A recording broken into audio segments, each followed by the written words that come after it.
சுமார் நம்ம பூமியில இருந்து 97 ஒளியாண்டுகள் லைட் இயர்ஸ் தள்ளி இருக்கக்கூடிய ஒரு எக்ஸோ பிளானட்டை நம்ம நாசாவுடைய சயின்டிஸ்டுகள் 2017 கண்டுபிடிச்சாங்க.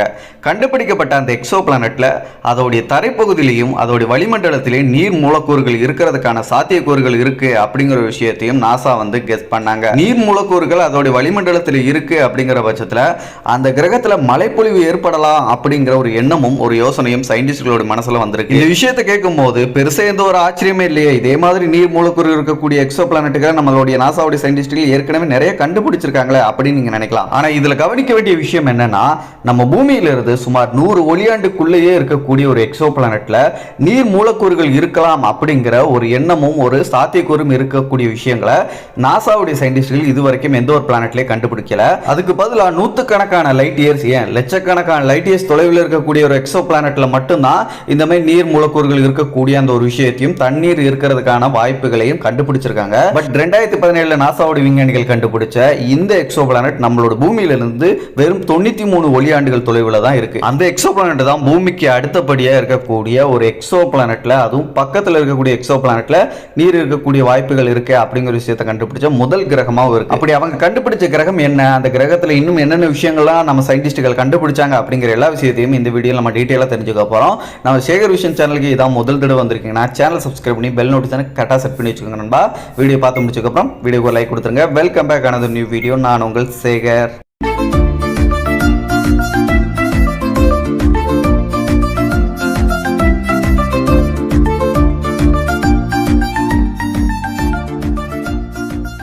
பொதுவாகவே நாசா இந்த மாதிரி விண்வெளியில நம்ம சூரிய குடும்பத்தை விட்டு வெளியே இருக்கக்கூடிய எக்ஸோ பிளானட்டுகளை ஆய்வு பண்றதுக்கான முக்கிய காரணமே அந்த கிரகங்கள்ல உயிர்கள் ஆல்ரெடி வாழ்தா, அப்படி இல்லைன்னா உயிர்கள் வாழ்றதுக்கு ஏற்ற மாதிரியான சூழ்நிலைகள் அந்த கிரகத்துல இருக்கா அப்படிங்கிறத நோக்கமா வச்சுதான் அந்த ஆய்வுகளை பண்ணுவாங்க. அதுல முதல் விஷயம், அந்த கிரகத்துல நீர் இருக்கா இல்லையா, இருக்கிறதுக்கான வாய்ப்புகள் இருக்கா, என்ன மாதிரியான வடிவத்துல நீர் இருக்கு, ஐஸ் வடிவத்திலேயா அல்லது ஏதாச்சும் நீர் வடிவத்திலே இருக்கா அப்படிங்கிற ஆய்வுகளை தான் முதல்ல மேற்கொள்வாங்க. அதுல அவங்களுக்கு ரிசல்ட் என்ன மாதிரி வருதோ அதுக்கேற்ற மாதிரி தான் அந்த கிரகத்தை பத்தி மேற்கொண்ட ஆய்வுகளை பண்ண ஆரம்பிப்பாங்க நாசா. அப்படி ஆய்வுகளை பண்ணி இதுவரைக்கும் நாசா ஏகப்பட்ட கிரகங்கள்ல நீர் இருக்கிறத கண்டுபிடிச்சிருக்காங்க.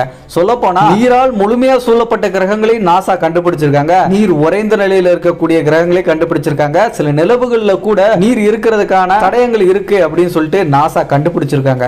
ஆனா இப்படி நாசா கண்டுபிடிச்ச எக்ஸோ பிளானட்டுகள் எல்லாத்திலையுமே நீர் இருக்கிறத கண்டுபிடிச்சிருந்தாலும் அந்த கிரகங்கள் எல்லாமே நம்மளுடைய சூரிய குடும்பத்தை விட்டு ரொம்ப வெகு தொலைவில் இருக்கக்கூடிய கிரகங்களா தான் இருந்திருக்கு. ஆனா நிறைய சயின்டிஸ்டுகள் நினைக்கக்கூடிய ஒரு விஷயம் என்னன்னா, ஒரு கிரகத்துல நீர் இருக்கக்கூடிய தடயம் நம்ம கண்டுபிடிக்கிறோம் ஆய்வுகள் பண்ணி அப்படின்னா அந்த கிரகம் முடிஞ்ச அளவுக்கு நம்மளுடைய சூரிய குடும்பத்துக்கு கொஞ்சம் பக்கத்துல இருந்தா நல்லா இருக்கும் அப்படின்னு தான் ஆய்வாளர்கள் நினைப்பாங்க. இந்த இடத்துல நிறைய பேர் ஒரு மனசுல ரொம்ப நாளாவே ஒரு கேள்வி இருக்கும், எதுக்காக ஒரு கிரகத்தை நாசா கண்டுபிடிக்கிறாங்க அப்படின்னா அந்த கிரகத்துல நீர் இருக்கா அப்படிங்கிற முதல் கட்ட ஆய்வுகளை பண்றாங்க. நீர் இருந்தா இருக்குன்னு சொல்றாங்க, இல்லனா இல்லன்னு சொல்லிடுறாங்க, இல்லாட்டி இந்த மாதிரி வடிவத்துல தான் அங்க நீர் இருக்கு அப்படின்லாம் சொல்லி கண்டுபிடிக்கிறாங்களே, எதுக்கு நீரை மட்டும் மெயினா அவங்க கண்டுபிடிக்கிறாங்க தேடி அப்படிங்கிற கேள்வி மனசுல வரும். அதுக்கான விடை என்னன்னா, பொதுவாகவே ஒரு கிரகம் அப்படிங்கிறது அந்த கிரகத்துல நீர் இருக்கிற பட்சத்துல அந்த கிரகத்துல இருக்கக்கூடிய நீர்னால அந்த நீர் மூலமா அந்த கிரகத்துல உயிர்கள் உருவாகிறதுக்கும் ஏற்கனவே உருவாகி வாழ்ந்துட்டு இருக்கிறதுக்கும் நிறைய வாய்ப்புகள் இருக்கு. எல்லாத்துக்கும் மேல அப்படி ஒரு கிரகத்தை கண்டுபிடிச்சா அந்த கிரகத்துல நீர் இருந்துச்சு அப்படின்னா மனிதர்கள் அந்த கிரகத்துல போய் வாழணும் அப்படிங்கிற ஒரு சூழ்நிலை வரும்போது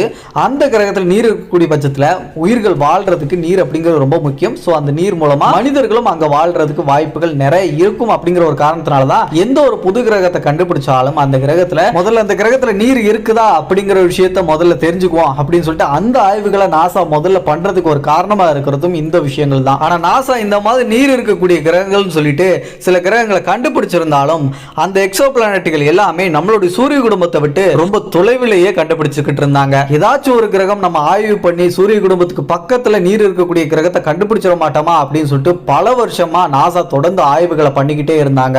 இது எல்லாத்துக்கும் ஒரு பலன் தர்றதுக்கு ஏற்ற விதமா 2017 நம்ம விண்வெளி துறையில மனித குலத்துடைய மிகப்பெரிய ஒரு சாதனையா கருதப்படக்கூடிய ஹபிள் டெலஸ்கோப் மூலமா நம்மளுடைய பூமியில இருந்து கிட்டத்தட்ட 97 லைட் இயர்ஸ், அதாவது 97 ஒளியாண்டுகள் தள்ளி ஒரு கிரகத்தை ஹபிள் டெலஸ்கோப் கண்டுபிடிக்குது. அப்படி ஹபிள் டெலஸ்கோப் கண்டுபிடிச்ச அந்த கிரகத்துக்கு நாசா இன்னைக்கு வரைக்கும் பேர் வைக்கலாட்டியும் நம்பர்ஸ்ல தான் அதுக்கு பேர் வச்சிருக்காங்க. அதுதான் JJ9827D அப்படின்னு அந்த கிரகத்துக்கு நம்பர்ஸ்ல பேர் வச்சிருக்காங்க. இதுக்கப்புறமா ஹபிள் டெலஸ்கோப் மூலமா அந்த கிரகத்தை பத்தி இன்னும் நிறைய ஆய்வுகளை பண்ண ஆரம்பிக்கிறாங்க நாசா. அந்த ஆய்வு மூலமா JJ9827D அப்படின்னு சொல்லப்படக்கூடிய இந்த ஒரு கிரகம் ஒரு சூரியனை சுத்தி வருது அப்படிங்கறத கண்டுபிடிக்கிறாங்க. அப்படி அது சுத்தி வரக்கூடிய அந்த நட்சத்திரம், அந்த ஸ்டார் அப்படிங்கிறது ஒரு ரெட் டிராப் நட்சத்திரம் அப்படிங்கறத நாசா கண்டுபிடிக்கிறாங்க.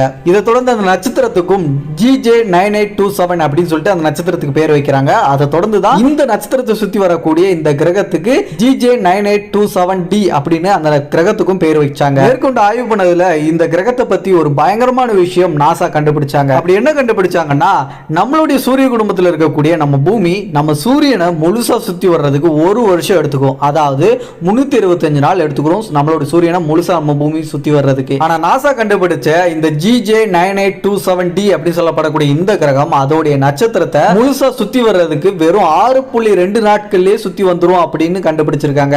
வெறும் 6.2 நாள்லயே அதோடைய நட்சத்திரத்தை இந்த கிரகம் சுத்தி வருது முழுசா அப்படின்னா எவ்வளவு வேகத்துல இந்த கிரகம் அந்த நட்சத்திரத்தை சுத்திட்டு இருக்கு அப்படிங்கறது நீங்களே கொஞ்சம் கற்பனை பண்ணி பாருங்க. இதை தொடர்ந்து மேற்கொண்டு ஆய்வுகளை பண்ண நாசா இந்த கிரகத்தோடைய வளிமண்டலம் அதோடைய மேல்புறத்துல நீர் துகள்கள் இருக்கு அப்படிங்கிற ஒரு விஷயத்தை வேப்பர் ஃபார்மட் மூலமா நாசா முதல் முறையா பண்ணிருக்காங்க. விண்வெளி ஆய்விலேயே வேப்பர் ஃபார்மட் மூலமா ஒரு கிரகத்துல நீர் இருக்கிறதையும் கண்டுபிடிச்சிருக்காங்க. பிளஸ் இது கூடவே பூமிக்கு அருகில் இருக்கக்கூடிய ஒரு எக்ஸோ பிளானட்ல நீர் இருக்கக்கூடிய தடயங்களை கண்டுபிடிச்ச ஒரு கிரகமா இந்த ஒரு கிரகம் தான் நாசா வந்து கண்டுபிடிச்சிருக்காங்க. அதுவும் நாசா பண்ண ஒரு மிகப்பெரிய ஒரு சாதனையா பார்க்கப்படுது. பூமிக்கு ஒரு அருகில் இருக்கக்கூடிய கிரகம், நான் சொல்லும் போது அந்த டிஸ்டன்ஸ் அப்படிங்கிறது பெருசா இருக்கலாம், ஆனா அதோட டிஸ்டன்ஸ் ஆன அந்த 97 ஒளியாண்டுகள் தொலைவில் இருக்கக்கூடிய ஒரு கிரகம் அப்படின்னு சொல்லும் போது இது பெருசா தெரியலாம். ரொம்ப தூரத்தில் இருக்கக்கூடிய கிரகம் தானப்பா, இது எப்படிப்பா பூமிக்கு பக்கத்தில் இருக்கக்கூடிய ஒரு கிரகமா நீ சொல்ற அப்படின்னு நீங்க நினைக்கலாம். ஆனா நாசா என்ன கிளைம் பண்றாங்கன்னா, நாங்க இதுவரைக்கும் நீர் இருக்கக்கூடிய தடயம் இருக்கக்கூடிய கிரகங்களை கண்டுபிடிச்ச எல்லா எக்ஸோ பிளானட்டுகளுமே இந்த கிரகத்தை விட ரொம்ப ரொம்ப தொலைவில் இருக்கக்கூடிய ஒரு எக்ஸோ பிளானட்ல தான் நம்ம நீர் இருக்கிறத இதுவரைக்கும் கண்டுபிடிச்சிருக்கோம். ஆனா 100 ஒளியாண்டுகள் 100 லைட் இயர்ஸுக்கும் குறைவா இருக்கக்கூடிய ஒரு கிரகத்துல ஒரு எக்ஸோ பிளானட்ல நீர் இருக்கிறத நாங்க இதுவரைக்கும் கண்டுபிடிக்கல. ஆனா இந்த JJ9827D அப்படின்னு சொல்லப்படக்கூடிய இந்த ஒரு கிரகத்துல நீர் இருக்கிறதா கண்டுபிடிச்சது மூலமா நாங்க அந்த சாதனையை படைச்சிருக்கோம் அப்படின்னு சொல்லிட்டு நாசா வந்து சொல்றாங்க. பிளஸ் இந்த கிரகத்தோடைய வளிமண்டலத்துல நீர் இருக்கு நான் சொன்னல, அதோடைய மேகங்கள்ல நீர் இருக்கிறதா நான் சொன்னல, அந்த விஷயத்தை வச்சு பார்க்கும்போது உண்மையிலே நாசா ஒரு பெரிய சாதனை தான் பண்ணியிருக்காங்க அப்படின்னு சொல்லணும். ஏன்னா நம்மளுடைய பூமியில வளிமண்டலம் அப்படிங்கிறது இருக்குது, அந்த மேகங்கள் இருக்குது. இந்த மேகங்கள் எப்படி உருவாச்சுன்னு சொல்லிட்டு மேக்ஸிமம் எல்லாருக்குமே நல்லா தெரியும். நம்ம பூமியில நிலத்துல இருக்கக்கூடிய அந்த ஏரி குளம் கடல் இதுல இருக்கக்கூடிய எல்லா நீர்களும் சூரியனால வரக்கூடிய அந்த வெப்பத்து மூலமா அப்படியே ஆவியாகி மேல போய் மேகங்கள் ஆகுது. அதுக்கப்புறம் அது மழை பொழிவா திரும்ப நம்ம பூமிக்கே வருது. ஆனா இது நம்ம பூமியில நடக்கக்கூடிய ஒரு விஷயம். இந்த விஷயம் அப்படியே நாசா கண்டுபிடிச்ச இந்த ஒரு கிரகத்தை வச்சு பார்க்கும்போது இந்த கிரகத்தோடைய நிலத்துல நீர் இருக்கு, அந்த நீர் வடிவத்தில் இருக்கு. அந்த நீர் வந்து அதோடைய சூரியன் மூலமா கிடைக்கக்கூடிய வெப்பத்தினால ஆவியாகி அது வளிமண்டலத்தில் அதோடைய மேகங்கள்ல திட்டு அந்த வாட்டர் டிராப் மாதிரி இருக்கக்கூடிய விஷயம் தான் அங்க நடக்குது அப்படிங்கிறது தான் அந்த வாட்டர் வேப்பர் ஃபார்மட் மூலமா கண்டுபிடிக்கப்பட்ட ஆய்வு மூலமா அவங்க கண்டுபிடிச்சிருக்காங்க. சோ அதோட மேகங்கள்ல அந்த நீர் துகள்கள் அப்படிங்கிறது இருக்கு, அது ஆவியாகி தான் வந்திருக்கணும், நிலத்தில் இருக்கக்கூடிய நீர் மூலமா ஆவியாகி தான் வந்திருக்கணும் அப்படின்னு சொல்லிட்டு கிளைம் பண்றாங்க நாசா. இந்த இடத்துல உங்க மனசுல ஒரு கேள்வி வந்திருக்கலாம், இந்த கிரகத்தோடைய வளிமண்டலத்துல நீர் அப்படிங்கிறது துகள்களாகவும் திட்டா இருக்கு அப்படின்னு சொல்லிட்டு நாசா கண்டுபிடிச்சிருக்காங்கல்ல, அது எப்படி நாசா வாட்டர் வேப்பர்ஸ் இந்த கிரகத்தோடைய வளிமண்டலத்துல இருக்கு அப்படிங்கிற விஷயத்தை கண்டுபிடிச்சாங்க அப்படிங்கிற ஒரு கேள்வி உங்க மனசுல வந்திருக்கும். இதுக்கான விடை அப்படிங்கிறது ரொம்ப சிம்பிள் தான். இப்போ ஒரு கிரகம் அப்படின்னா அது ஒரு சூரியனை சுத்தி வருது அப்படின்னா அந்த சூரியனை ஒரு தடவை சுத்தி வர்றத டிரான்சிட் அப்படின்னு சொல்லுவாங்க. இதே மாதிரி தான் இந்த JJ9827D அப்படின்னு சொல்லப்படக்கூடிய இந்த கிரகம் அதோட சூரியனை சுத்தி வர்றதுக்கு 6.2 நாள் எடுத்துக்கிடுது. ரொம்ப வேகமாக தான் சுத்தி வந்துட்டு இருந்தாலும் அது ஒரு தடவை சுத்தி வர்றத ஒரு டிரான்சிட் அப்படின்னு சொல்லுவாங்க.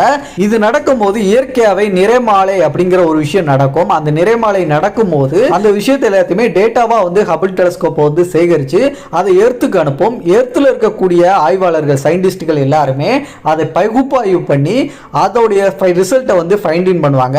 அந்த ரிசல்ட்டை ஃபைண்ட் இன் பண்ணும் போது தான் இந்த கிரகத்தோடைய அட்மாஸ்பியர்ல வாட்டர் வேப்பர்ஸ் இருக்கு அப்படிங்கிற விஷயத்தை நாசா வந்து இந்த டிரான்சிட் முறை மூலமா கண்டுபிடிச்சிருக்காங்க. இப்படி அதோட அட்மாஸ்பியர்ல அந்த வாட்டர் வேப்பர்ஸ் எல்லாமே எப்படி போச்சு அப்படின்னு சொல்லிட்டு அவங்க தெரிஞ்சுக்கணும்னு சொல்லிட்டு ஆய்வுகளை பண்ண ஆரம்பிச்சப்போ தான் இந்த கிரகத்தோடைய வெப்பம் தான் அதுக்கு காரணம் அப்படின்னு சொல்லிட்டு அவங்க கண்டுபிடிக்கிறாங்க.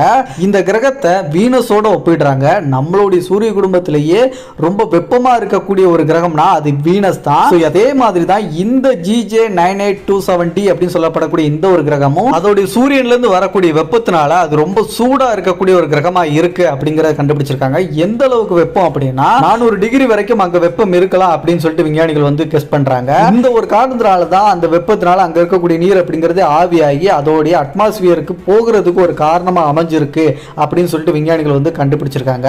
இந்த ஒரு மிகப்பெரிய ஒரு சாதனையை நாசா பண்ணி கண்டுபிடிச்சதுக்கு அப்புறம் அவங்க சொன்ன ஒரு விஷயம், நாசாவுடைய சயின்டிஸ்டுகள் வைக்கக்கூடிய ஒரு அசம்ஷன் என்ன அப்படின்னா, இதே மாதிரி நிறைய கிரகங்கள் எக்ஸோ பிளானட்ல குறிப்பா நிறைய கிரகங்கள்ல நீர் இருக்கக்கூடிய கிரகங்களை நம்ம வந்து இன்னும் தேடினா கிடைக்கும் அப்படின்னு சொல்றாங்க.